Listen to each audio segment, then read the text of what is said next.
এটা আবার কি? এটা হচ্ছে একটা নেল পলিশ, যেটা মহিলারা নখের উপরে পরে। তাহলে আবার মুরগি চাষে এই নেল পলিশের প্রয়োজনীয়তা কি? নিশ্চয়ই আছে, আপনি সেটা জানতে পারবেন। নমস্কার, জৈব পদ্ধতিতে মুরগি পালন পর্ব 3 এবং বাচ্চার বয়স 4 দিন। ঔষধ, অ্যান্টিবায়োটিক, ভ্যাকসিন ছাড়াই মুরগি পালন সম্ভব এবং সেটা আপনি আপনার চোখের সামনে দেখতে পাবেন এবং হাতে কলমেই সব কিছু দেখতে পাবেন। তো আজকে প্রথমেই যে সমস্যাটা নিয়ে আলোচনা করব সেটা হচ্ছে, এখানে 100 বাচ্চা আছে এবং সেই 100 বাচ্চার মধ্যে একটা বাচ্চার পিছনে মল জড়িয়ে গেছে। তো আমরা এটাকে কোনো রোগ বা কিছু হিসাবে ধরছি না, কারণ 100 বাচ্চার মধ্যে একটা বাচ্চার যদি পিছনে মল লেগে থাকে তাতে রোগের কোনো সম্ভাবনা নেই। এটা হয়তো ওই বাচ্চাটার কোনো ডিফেক্ট।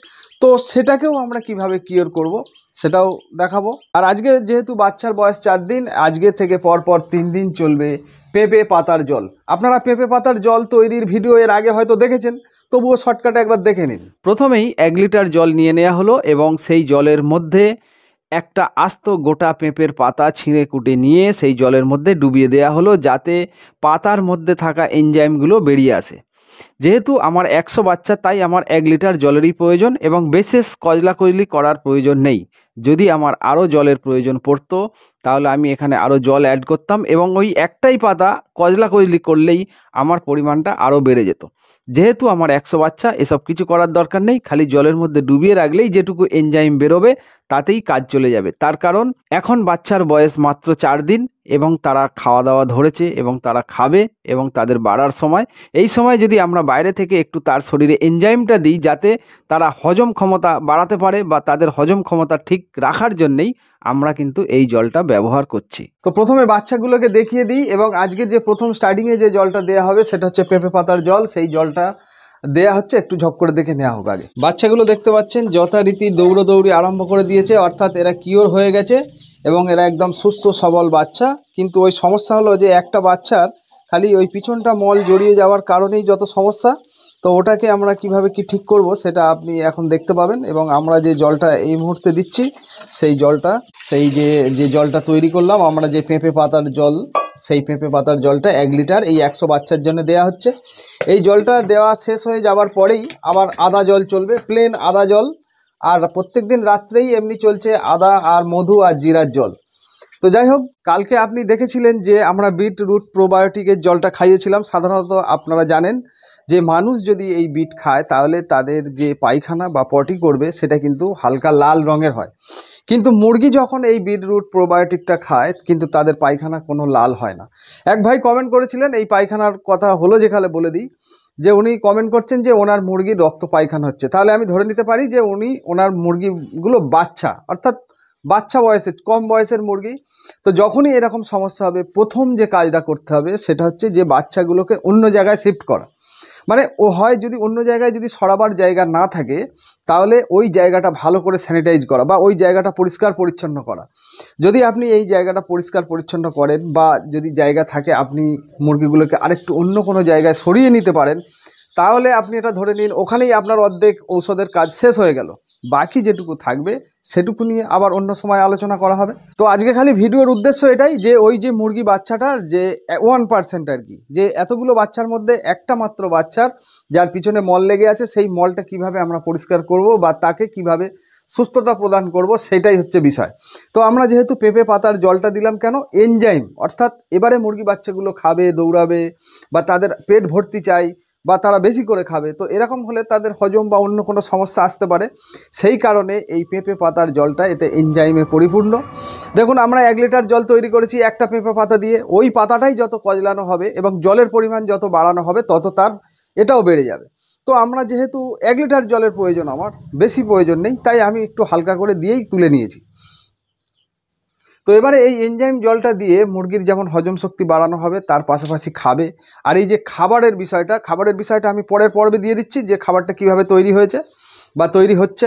আর অনেকে কমেন্ট করছেন যে দাদা প্রশিক্ষণের বিষয় কি হবে, বা ওই মুরগি বাচ্চাটা যেখান থেকে রিটার্ন এলো আর কি, যেখানে ডেলিভারি হলো না, তো উনি এখন আবার ফোন করছে যে দাদা বাচ্চাটা আমাকে দিন। আমি তো বললাম যে এখন তো আর দেওয়া সম্ভব নয় বাচ্চাটা। এখন সমস্যাটা হচ্ছে এটাই যে আমরা আগে থেকে কোনো অ্যাডভান্স নিয়ে ডেলিভারি করি না, অর্থাৎ পে অন ডেলিভারি। আমরা মাল দিই, তারপরে কিন্তু আমরা টাকা নেই, অ্যাডভান্স আমরা কিছু নিই না। আর অনেকের আবার মনে হচ্ছে যে দাদা এই এত পৃষ্ঠার গবেষণাপত্র তৈরি হচ্ছে, তাহলে এবার বোধহয় বই বিক্রি করবে। এরকম কিছু নেই এখানে, ওসব কিছু চলে না। এই হাত দুটো একদম পরিষ্কার হাত। যদি কারোর দেবার ইচ্ছা হয় আমার, তাহলে কিন্তু সবাইকে নয়, যারা নিয়মিত ভিডিওগুলো পর্যবেক্ষণ করছেন, নিয়মিত কমেন্ট করছেন, লাইক করছেন, তাদেরকে এমনিতেই আমি দেব। তো সে আপনার বাড়ি বাংলাদেশে হোক, ভারতে হোক, আর যেখানেই হোক, সে পাঠিয়ে দেওয়ার ব্যবস্থা আমি করে দেবো আপনার। আর এই যে কাজগুলো করছি, এগুলো পয়সার জন্য নয়, এই অভিজ্ঞতাটা দেওয়ার জন্য আমার কোনো পয়সার প্রয়োজন নেই। আমার একটা ছোট ব্যবসা আছে এবং সেই ব্যবসা থেকে আমি ভালো পয়সাই ইনকাম করি। যারা নিয়মিত ভিডিও দেখছেন, কমেন্ট করছেন, লাইক করছেন, তাই সেই মূল্যটা হিসাবে আমি এই গবেষণাপত্রটা তাদের হাতেই তুলে দেব। তার জন্যে কোনো কোথাও পয়সা দিতে হবে না এবং ফ্রি অফ কস্টে আপনার বাড়ি ভারতে হোক, বাংলাদেশ হোক, যেখানেই হোক, আপনি এই পত্রগুলো পেয়ে যাবেন। এবং এমন কিছু ছোট ছোট বিষয় আছে যে বিষয়গুলো আবার এই সোশ্যাল মিডিয়ায় যেগুলো বলা যায় না, দেখানোও যায় না, সেইগুলো ওই পত্রের মধ্যে বা ওই যে বই আকারে বা এই যে 200 পৃষ্ঠার যে গবেষণাপত্র তৈরি হবে, তার মধ্যেই ছোট ছোট বিষয়গুলো থাকবে।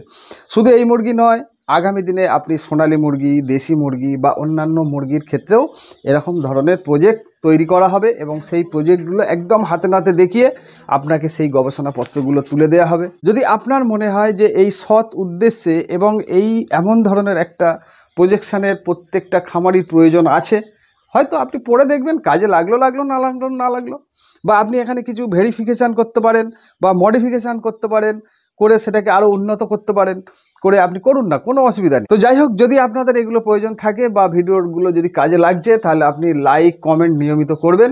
বাকি কথা না বাড়িয়ে চলুন এবার আমরা দেখে নিই যে এটা ম্যাক্সিমাম খামারির হয়ে থাকে যে বাচ্চা নেবার পরেই কিছু বাচ্চা বা মানে কিছু সামথিং পার্সেন্টেজ বাচ্চার এই পিছনে মল জড়িয়ে যাওয়ার একটা প্রবণতা থাকে। সেক্ষেত্রে খাবার দায়ী থাকতে পারে, জল দায়ী থাকতে পারে, কিন্তু আমাদের এখানে হাই বায়োসিকিউরিটি এবং এই ম্যানেজমেন্ট এত ভালো যে এখানে ওগুলো নিয়ে তো কোনো প্রশ্নই হবে না।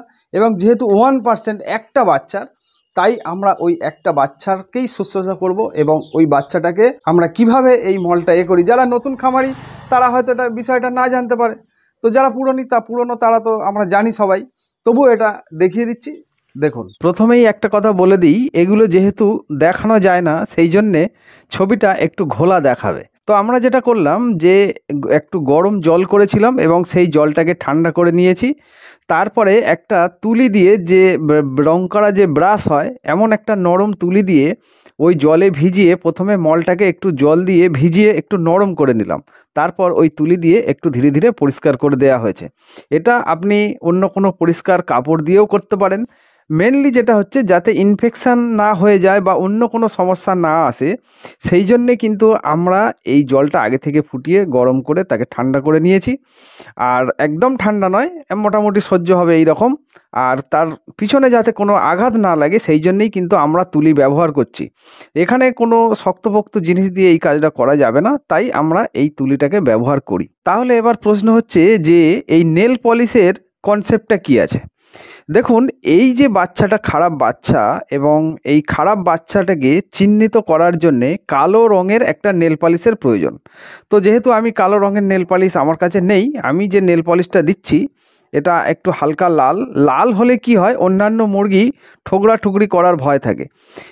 এই যে নেল পলিশটা দেওয়া হচ্ছে, এটা দেওয়ার লাল দেখাবে এবং এরপরে ওটা আস্তে আস্তে একটু হালকা কালো রঙ এসে যাবে।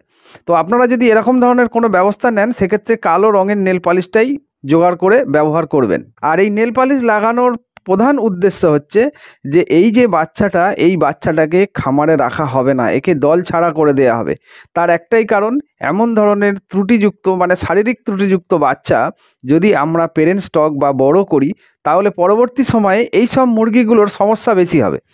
যেমন ধরুন, কোনো হঠাৎ ঠান্ডা এলো, একটুতেই ঠান্ডা লেগে যাবে, গরম হলো একটুতেই ডিহাইড্রেট হয়ে পড়বে, মানে এরা রোগ ছড়াবার মাস্টার। অর্থাৎ আমি এটা বলতে চাইছি যে প্রথম কিছু আঘাত এলেই এই সব মুরগিগুলোর উপরেই আসবে, কোনো রোগ এলে এই সব মুরগিগুলোর উপরেই আসবে, আর এরা হচ্ছে ওই বাকি দলে রোগগুলো ছড়াবে। সেই কারণেই কিন্তু আমরা এই বাচ্চাটাকে এই দলের মধ্যে রাখবো না। যেহেতু এখন শীত এবং প্রথম একটাই বাচ্চা হয়েছে, আমি রাখছি, কিন্তু আগামী দিনে এই বাচ্চাটাকে আমরা এই দল থেকে ছাড়া করে দেবো বা এই দল থেকে বার করে দেওয়া হবে। তো ব্যাস এটুকুই থাক, দেখা হচ্ছে পরের পর্বে, ভালো থাকবেন।